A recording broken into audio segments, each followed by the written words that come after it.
Voces del Periodista. El Club de Periodistas de México,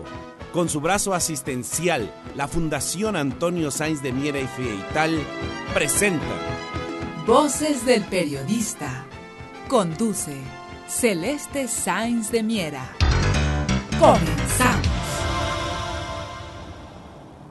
¿Cómo están, amigas y amigos? En ausencia de nuestra conductora, querida Celeste Sáenz de Miera, los saluda Alberto Montoya, investigador académico de la Universidad Iberoamericana. En esta oportunidad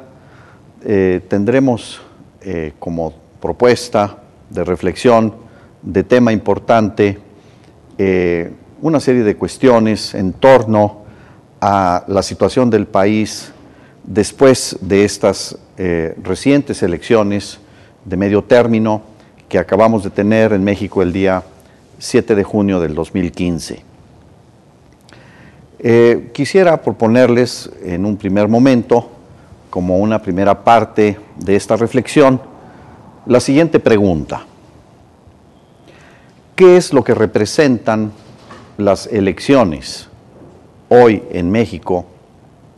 Y podríamos incluso pensar más en general, ¿qué es lo que representan las elecciones en el mundo para modificar las decisiones de fondo que toman los gobiernos en nuestras sociedades? Para eso me parece a mí que una primera consideración es tomar en cuenta no solamente la coyuntura de esta elección del día 7 de junio del 2015, sino la de julio del año 2012 y el contexto histórico. México ha tenido en los últimos 30 años un cambio en su proyecto histórico de desarrollo. Un proyecto que fue resultado de un pacto social, de un acuerdo político posterior al término de la Revolución Mexicana en 1917. En la Constitución de 1917 no solamente se dio término a un régimen político de larga duración de Porfirio Díaz, sino que también se lograron cambios fundamentales en la relación del Estado con la sociedad y en la recuperación del poder nacional ante inversionistas extranjeros. Por eso, todos sabemos que en la Constitución, los artículos 3, 27, 28 y desde luego el 123, que tiene que ver con el trabajo, son capítulos fundamentales de este pacto social. Fue necesaria una revolución, entre otras cuestiones, para cambiar el régimen de propiedad en relación a la tierra, el restablecimiento y reafirmación de que es el Estado el que tiene la propiedad originaria de donde surge la propiedad privada, y el mandato para establecer límites a la concentración en la propiedad de la tierra. También el hecho de que el Estado mexicano recuperó la propiedad de todos aquellos recursos que están en el subsuelo, específicamente los hidrocarburos, pero también todos los otros bienes que están ahí y que son explotados por las diversas actividades de la minería. Durante el siglo XX, posterior a esta fecha, en el contexto de guerras mundiales, México siguió avanzando en este proceso de reforma agraria, en este proceso de expropiación petrolera, que permitió llevar a efecto, principalmente con el gran estadista Lázaro Cárdenas, este proyecto constitucional. Sin embargo, las condiciones en las que se llevó a cabo justamente esta participación de México, aumentando la oferta de crudo mediante inversiones realizadas a finales de los 70, principios de los 80, con el expresidente José López Portillo, sobre la base de financiamiento extranjero, endeudaron al país de una manera muy importante, en un monto de $60,000 millones en este periodo de este gobierno, y que gran parte de eso fue destinado a extraer y exportar crudo, no a darle suficiente valor agregado, independientemente de que de allá, de esas fechas, datan las inversiones que el Estado mexicano hizo en materia de refinación y de petroquímica. El aumento de las tasas internacionales de interés al 16% en el año 82, simultáneo al aumento, a la reducción del precio internacional del petróleo, llevaron al país a una condición de dificultad, imposibilidad, de facto, declaración de incapacidad de pago de la deuda externa. Y es ahí en donde se da un quiebre histórico, en donde en el año 1985 México ingresó al Acuerdo General de Aranceles y Comercio, el GATT, y posteriormente tuvimos unas elecciones en el año 88, en donde la gran cuestión era justamente las condiciones del pago de la deuda externa, así como de la modificación estructural de ese proyecto constitucional que se había establecido sobre la base de la Constitución de 1917. Es ahí en donde México tiene ya una transformación de su proyecto histórico de desarrollo, en donde en un primer momento la apertura unilateral al comercio internacional, pero que no solamente fue en materia de comercio, fue también en materia de inversión, y que estableció no un proyecto de desarrollo para México,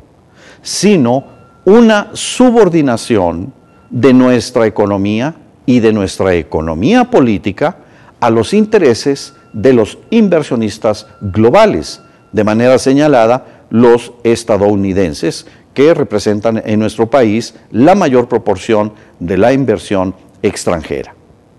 Esto significó un cambio cualitativo, un cambio que señaló un rumbo distinto de la nación, un proyecto histórico de una naturaleza totalmente diferente, porque entonces el Estado mexicano se convirtió en un garante para procesos de inversionistas extranjeros,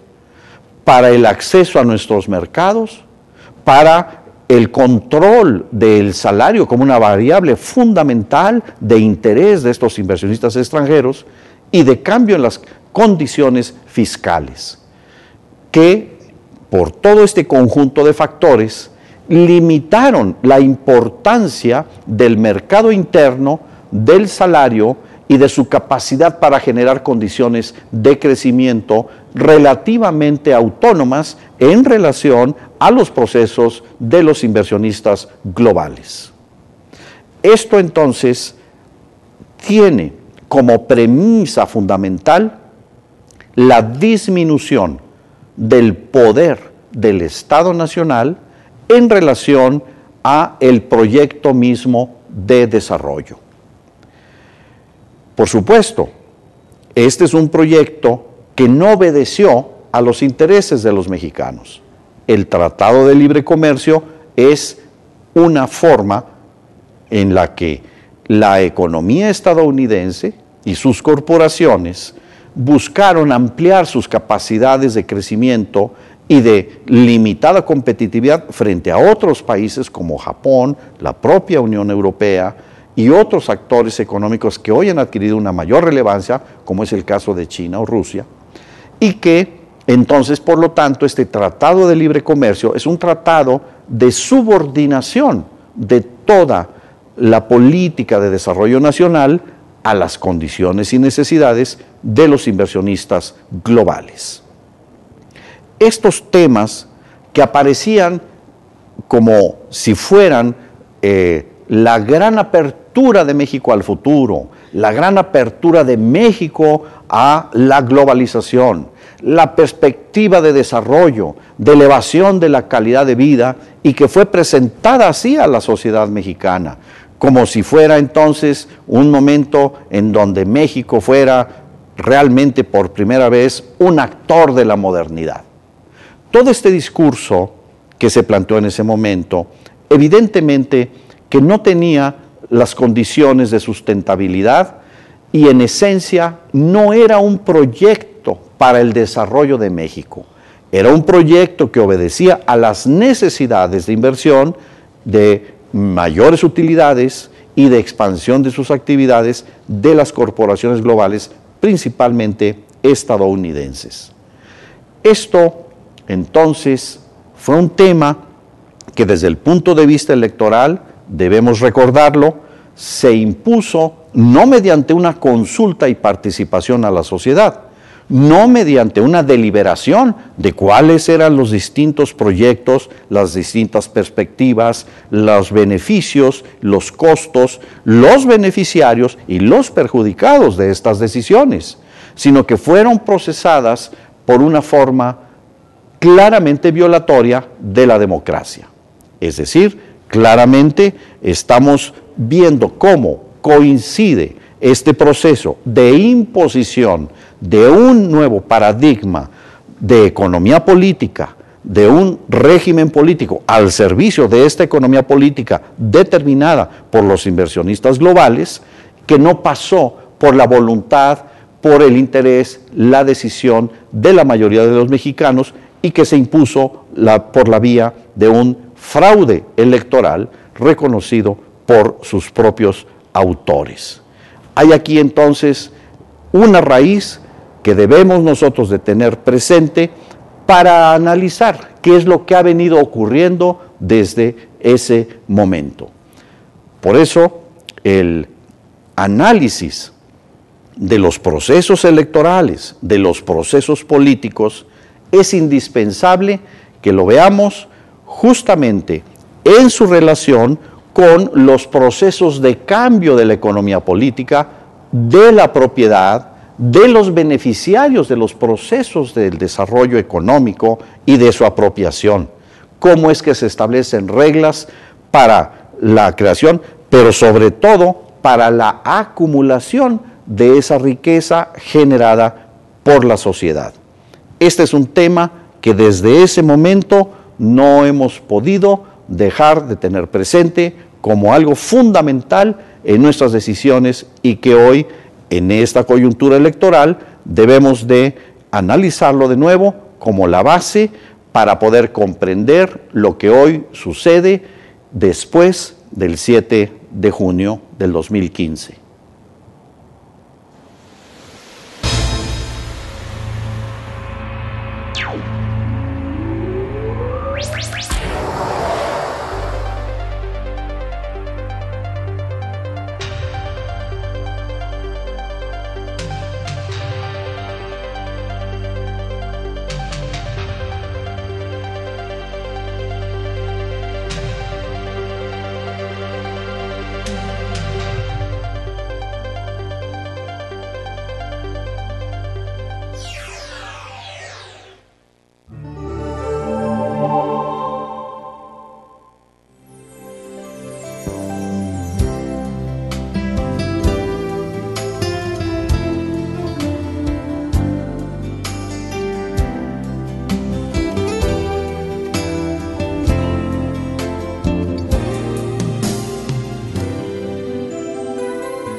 ¿Cómo están, amigos, amigas? Regresamos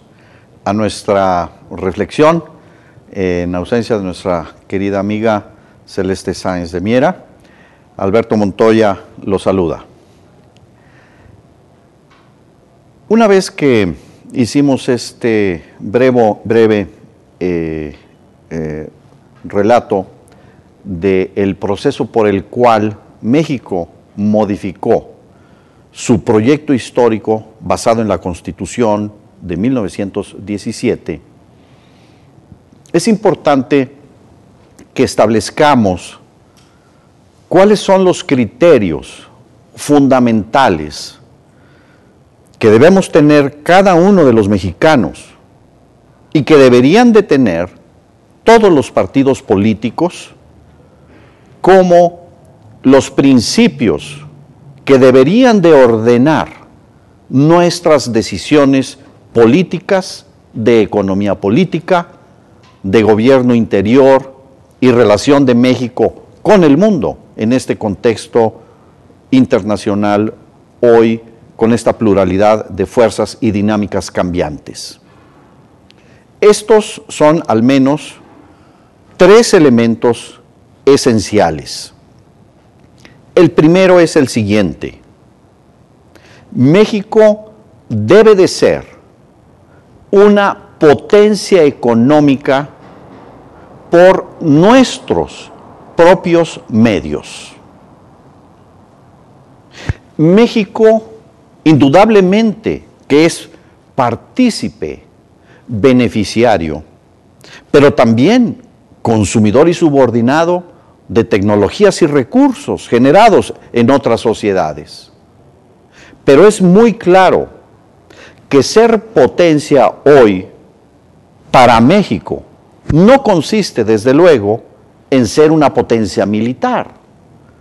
que nunca ha sido una pretensión histórica de los mexicanos. Más bien, por el contrario, hemos sido objeto de intereses de potencias europeas y de los Estados Unidos. No, ser potencia quiere decir que los mexicanos somos capaces de satisfacer nuestras necesidades sobre la base principalmente de nuestro trabajo, de nuestros recursos, de nuestras empresas, de nuestras instituciones, de nuestro mercado y de nuestras capacidades tecnológicas y culturales. Eso es ser potencia, que podemos alimentarnos por nosotros mismos, pues tenemos los recursos, capacidades, no solamente humanas, sino también territoriales y de la naturaleza, para lograr este objetivo. Nuestras necesidades de educación, nuestras necesidades de energía, nuestras necesidades de transporte, nuestras necesidades para garantizar la salud a todos los mexicanos.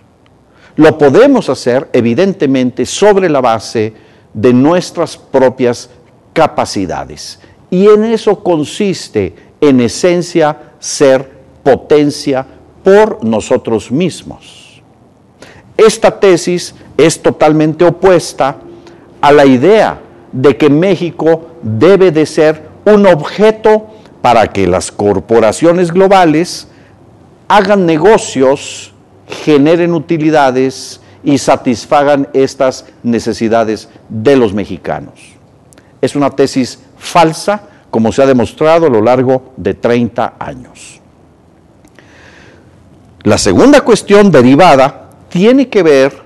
con esta otra cuestión, la soberanía económica. Toda esta política a lo largo de 3 décadas se ha dirigido a disminuir el poder nacional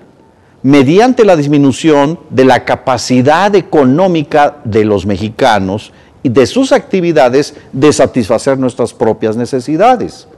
Y ello explica por qué, entonces, en estos 30 años, de manera deliberada, se ha buscado que México sea dependiente de la importación de alimentos, cuando evidentemente tendríamos capacidades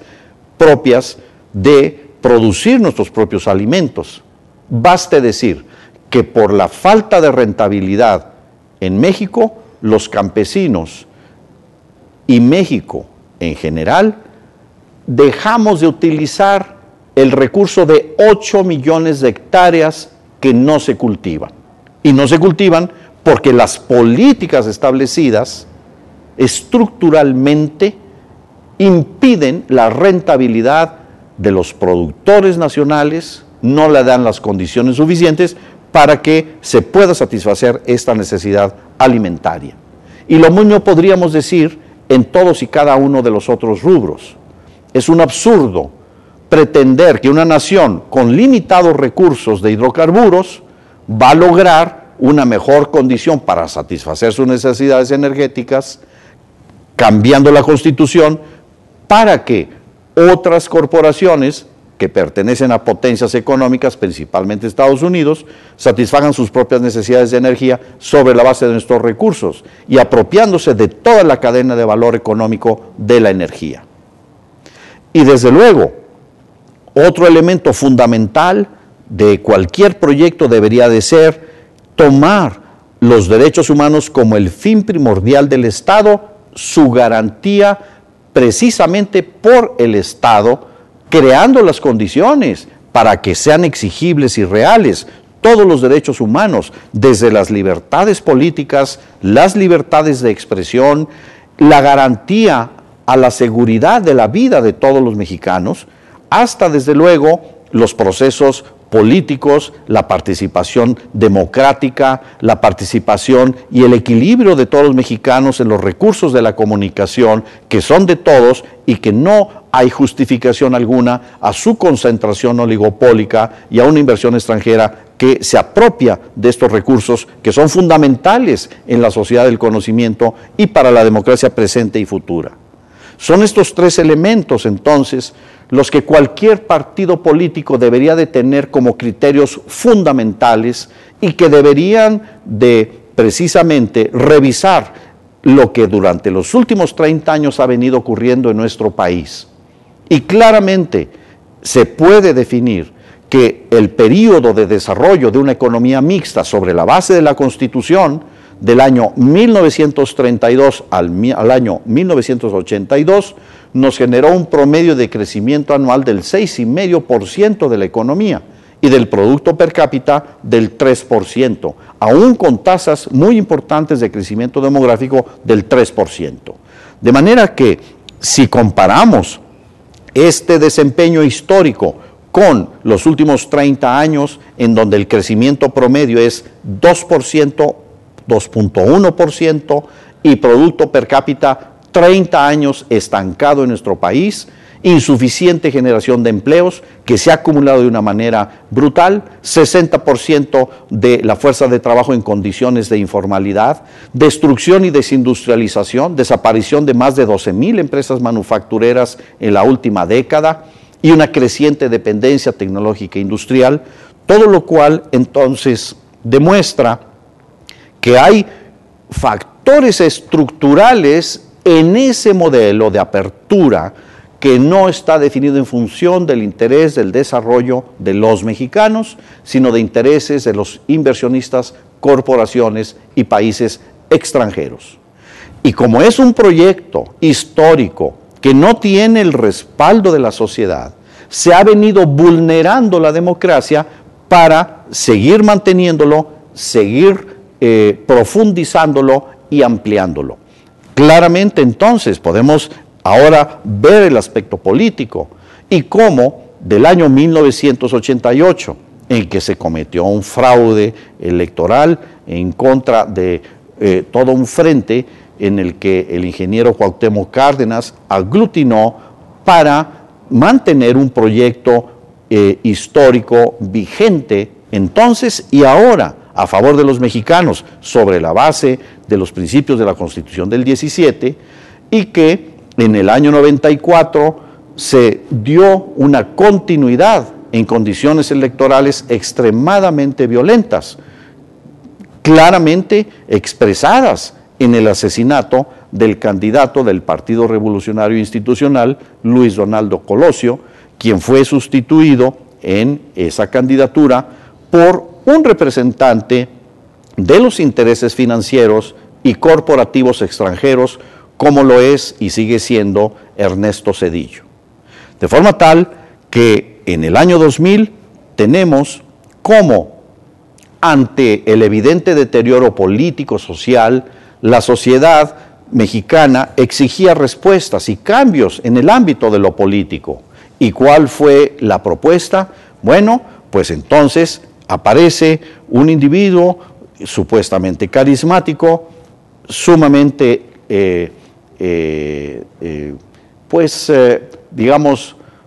hay muchos calificativos en torno a la figura de Vicente Fox. No me quisiera referir a su personalidad, sino a lo que significa como un representante básicamente de corporaciones extranjeras y que obedeció justamente a la necesidad de quienes mantienen y establecen este proyecto de las grandes corporaciones para tener a su representante en la máxima representación del poder público mexicano y que con el argumento de sacar al PRI de los Pinos, simplemente lo que hizo fue mantener el nuevo proyecto histórico de las corporaciones sobre los mexicanos. Y este mismo individuo, 6 años después, se convierte en perpetrador de otro fraude en el año 2006 en contra de Andrés Manuel López Obrador, quien en un proceso de acumulación también de diversas fuerzas, en donde este proyecto de los mexicanos se confrontó al proyecto de las corporaciones y que evidentemente con la capacidad de influencia mediática, la capacidad de articulación de las organizaciones y corporaciones, la utilización de los recursos públicos y de los programas sociales y evidentemente de la manipulación directa de las instituciones electorales, condujeron a un haya sido como haya sido de un Felipe Calderón que se signó justamente por hacer avanzar la dimensión de violencia para el mantenimiento, la imposición, continuidad y profundización de un proyecto antinacional. Y es claro que todo esto enmarcado en una ideología profundamente contraria a los intereses populares, una ideología francamente expresada de manera extrema en contra de la reforma agraria, en contra de la expropiación y la apropiación de los recursos por parte del Estado mexicano. En ese contexto, entonces, los invito a que podamos continuar con estas reflexiones en nuestro siguiente segmento. Muchas gracias.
Queridas amigas y amigos, de nuevo,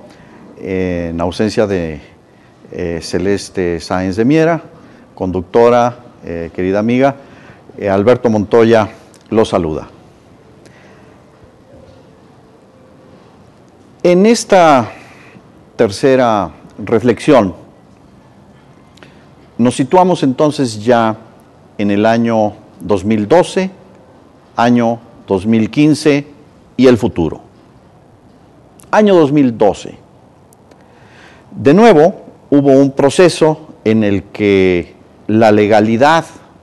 de la formalidad democrática se vio severamente cuestionada ante la evidencia del uso extraordinario de recursos que claramente transgredieron los límites establecidos por la legislación electoral, así como por toda una serie de formas de nuestra vida política y en particular electoral, que impidieron tener un verdadero debate en la sociedad mexicana acerca de las causas históricas de fondo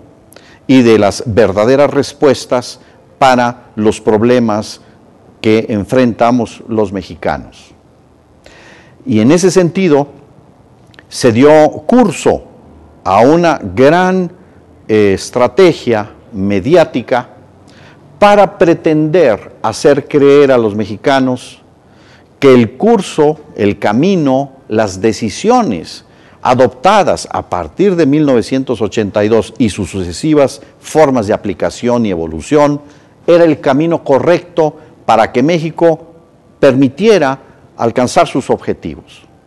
Evidentemente, esto no ha sido así. No lo fue en los gobiernos anteriores, no lo fue en el año 2000, cuando se planteó que México crecería al 7% anual por Vicente Fox. No lo fue así en el 2006, en el que Felipe Calderón dijo que sería el presidente del crecimiento y el empleo. Y no lo es con el actual gobierno del presidente Enrique Peña Nieto, quien también se comprometió a que México alcanzara estas nuevas condiciones que han sido un objetivo inalcanzado e inalcanzable bajo este paradigma de economía política. Sin embargo,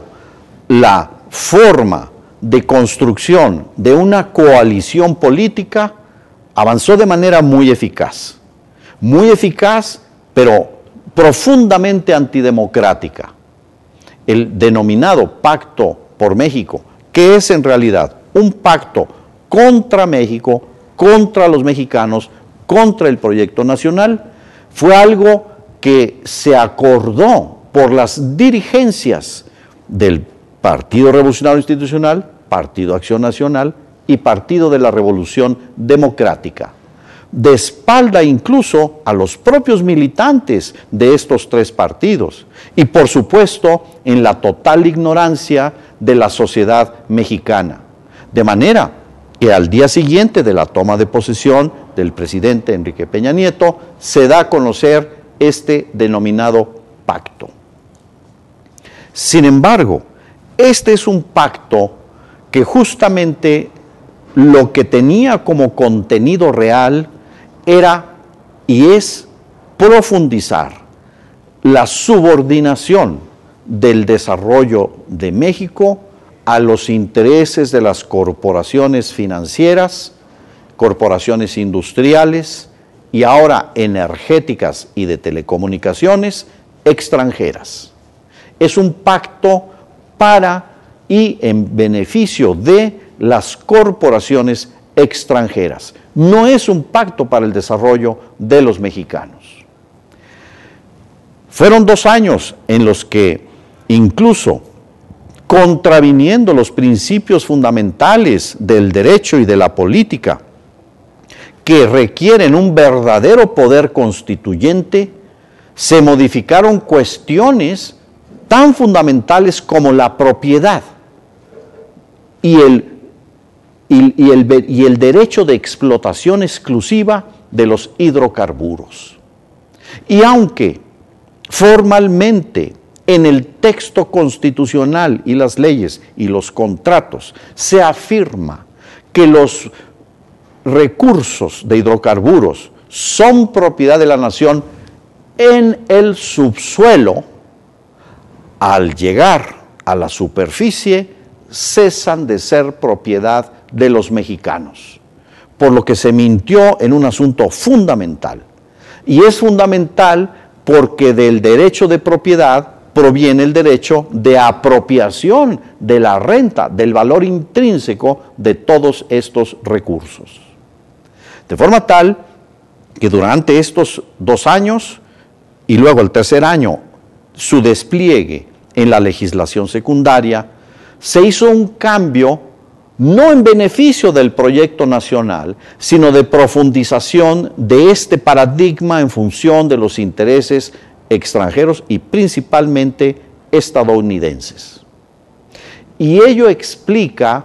por qué el desempeño económico de estos primeros 3 años del gobierno del presidente Enrique Peña Nieto se mantiene justamente en lo que se ha observado en los 30 años anteriores. Es decir, el primer año de gobierno 1.4 de crecimiento, 1.7, y bueno, evidentemente tampoco alcanzaremos el 6% de crecimiento anual, sino que por el contrario, hemos visto cómo de manera sucesiva se han venido recortando las expectativas de crecimiento por tanto los observadores internacionales, los organismos financieros internacionales, y al término del día, finalmente por las autoridades hacendarias de nuestro país. México no ha crecido más allá del 2%, ni va a crecer, ni puede crecer bajo estas condiciones. ¿Por qué? Porque el nivel, el tamaño del mercado interno se ha reducido a tal magnitud que no es capaz de sustentar este proceso de crecimiento económico. ¿Y por qué? Porque tampoco los países industrializados, que eran mercados supuestamente que servirían de motor al crecimiento en México, están en condiciones de recibir todas estas exportaciones de México, independientemente de que haya ciertos sectores automotrices o aeronáuticos o algunos otros que pudiesen tener beneficios y desempeños sobresalientes. México como país no ha crecido ni va a crecer. Y esto, por supuesto, genera profundas tensiones en la sociedad mexicana. Lejos de aumentar el salario, este se ve claramente reducido ante los aumentos que se observan en la energía, en los alimentos, en los servicios, independientemente de que a corto plazo se haya hecho el planteamiento, por ejemplo, en el caso de las tarifas de electricidad, que éstas han disminuido, y atribuyendo este fenómeno a la reforma energética. Simplemente hay que recordar que las tarifas eléctricas fueron aumentadas el año 2013, el año 2014. Entonces ahora simple y sencillamente se está haciendo una reducción que obedece evidentemente a un proceso electoral. Y además podríamos pensar que lejos de ser resuelto el problema de la gran violencia multidimensional en la cual está la mayor parte de la sociedad mexicana, lejos de haberse superado, se va profundizando. La violencia que tienen los jóvenes al no tener acceso a oportunidades de estudio en la educación media y superior. La violencia que se tiene en los jóvenes que, habiendo terminado este ciclo educativo, por cientos de miles en el país no tienen acceso a la educación superior. La violencia que significa la reducción del salario y el aumento de la pobreza extrema. La violencia que significa la falta de oportunidades para poder tener una salud que le permita a la población mexicana elevar cualitativamente sus condiciones de vida. Todo este conjunto de violencias económicas y coacciones económicas se han visto severamente aumentadas ante la evidente, creciente pérdida de capacidad del Estado mexicano de garantizar la vida a todos los mexicanos, en condiciones en donde justamente el crimen organizado y no organizado, los vínculos con gobernantes de distintos niveles y de distintas instancias y de distintos partidos se han ido apropiando y han ocupado la atención del Estado mexicano y el sufrimiento y el trabajo de quienes lo sufren para poder mitigar las consecuencias. De manera que si tenemos en este espectro, teníamos en las condiciones de las elecciones del día 7 de junio, 10 partidos políticos, actualmente probablemente 9, 8, dependiendo de si el Partido del Trabajo mantiene o no su registro. Tenemos que de ese universo de partidos, prácticamente el único que con claridad se ha venido manifestando en contra de ese proyecto histórico ha sido Morena, y que en una medida o en otra, la mayor parte de los otros partidos han coincidido en que ese proyecto es el que beneficia a los mexicanos, apoyándolos unos de manera directa, otros de manera indirecta y otros simple y sencillamente absteniéndose de un compromiso claro en torno a estas cuestiones fundamentales. Si este diagnóstico y este análisis es correcto, eso implica que el año 2016, 17 y 18, México, a pesar de que formalmente se le haya dado una supuesta legitimación al proyecto del actual gobierno, la realidad del crecimiento, del empleo, de las condiciones fiscales, de la deuda interna, del equilibrio con el exterior en términos económicos, no podrá ser distinto de lo observado en los últimos 30 años. Ante esta situación, es el momento de que justamente en estos 3 años los mexicanos hagamos una reflexión de fondo, histórica, sobre nuestro proyecto histórico, lo que plantea y los resultados totalmente contrarios a este proyecto de subordinación de México a las corporaciones globales, y que recuperemos el derecho de los mexicanos al desarrollo, que es un derecho humano y que está reconocido y debe hacerse reconocer a cualquier potencia económica. Para eso entonces la deliberación política, la deliberación social, el análisis experto académico y una profunda y verdadera conciencia ciudadana nos permitirán, estoy seguro, por una vía pacífica y democrática, recuperar el proyecto histórico al que tenemos derecho todos los mexicanos. Y con esto despedimos su amable atención, agradeciendo de manera infinita la bondad de este tiempo que ustedes han decidido otorgar a compartir esta reflexión, y a nombre de Celeste Sáenz de Miera, titular de este programa Voces del Periodista, se despide su amigo Alberto Montoya. Muchas gracias.